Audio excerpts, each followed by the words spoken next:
Asalaamu calaykum waraxmatullaahi wabarakaatuh. Dhammaan inta daawanaysa channelkan Cabdi Yuusuf Official. Halkani waxaan idinkugu soo gudbin doonaa 9 talaabo oo aad ku dhisi karto kalsoonida nafta. Waa maxay kalsoonida nafta? Kalsoonida nafta waa rumaysanaanta aad rumaysan tahay inaad wax qaban karto. Xagee ka timaadaa kalsoonida nafta? haddii aad bilaa kalsooni tahay xaqiiq waxaad lumin doontaa ama dayici doontaa fursado badan oo aad heli karto, sababtoo ah waxaad ka baqanaysaa inaad ku dhacdo wax aadan hubin inaad samayn karto iyo in kale.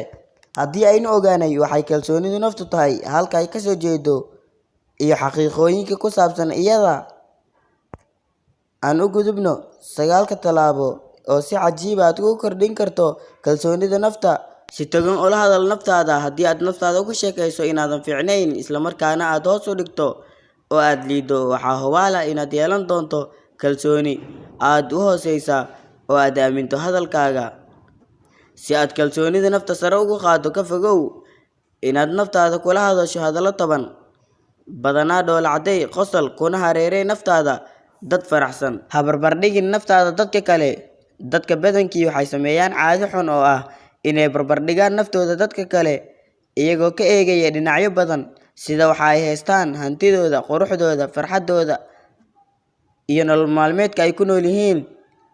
Dhibaatada ay arrintani leedahay ayaa ah mid kasta oo ka mid ah saaxiibada ama qoyska ama dadka aad taqaano waxay leeyihiin wax u gaara oo aanad lahayn.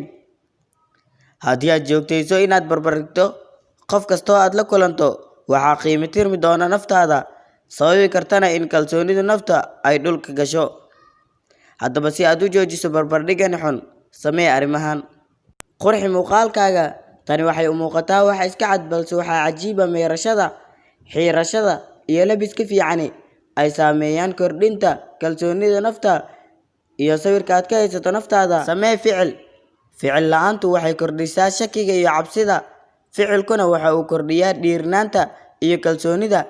Waxaad ku soo qaadataa inaad ku kalsoonayn awoodda aad u leedahay ciyaaridda nooca ka mid ah isboortiska. Sida ugu fiican ee aad ku baran karta waa inaad maalin walba samaysaa tababar oo aad ku celceliso ilaa aad ka baranayso sida saxda ah oo loo ciyaaro. Dhammaan xirfadaha kalena waa sidaan oo kale. Diyaargarow sameey. Furaha ugu muhiimsan ee lagu gaaro guusha waa kalsoonida nafta. Furaha ugu muhiimsan ee lagu helo kalsoonida naftuna waa diyaargarowga. Si tartiib ah u hadal. Waa wax fudud, lagana yaabo inaad la yaabto, balse waxay saameyn weyn ku leedahay sida ay dadku ku arkaan. Dadka awoodda leh isla markaana wax xukuma si tartiib ah ayay u hadlaan.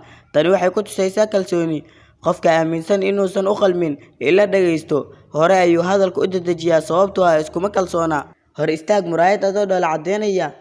Maalin kasta muddo hor istaag muraayad adoo faraxsan. Haddii aad samayso ficilkani, jirkaagu waxa uu soo dayn doonaa dheecaamo, kuwaas oo sabab u noqonaya inaad ku faraxsanaato naftaada, kalsooni badanna aad yeelato. Sidoo kale waxay kaa caawinaysaa inaad ku faraxsanaato muuqaalkaaga. Deji hadafyo yaryar kuna guuleyso.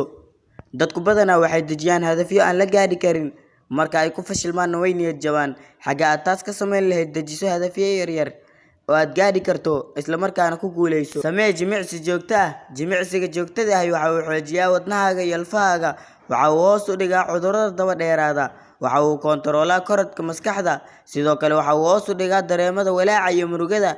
Sidaas si la mid ah waxa uu si heer sare ah u kordhiyaa kalsoonida nafta. Halkaa ayaan kusoo gunaanadayaa. Waxaa idiin soo jeedinaya barnaamijkani anigoo ah Cabdi Yuusuf Cabdi.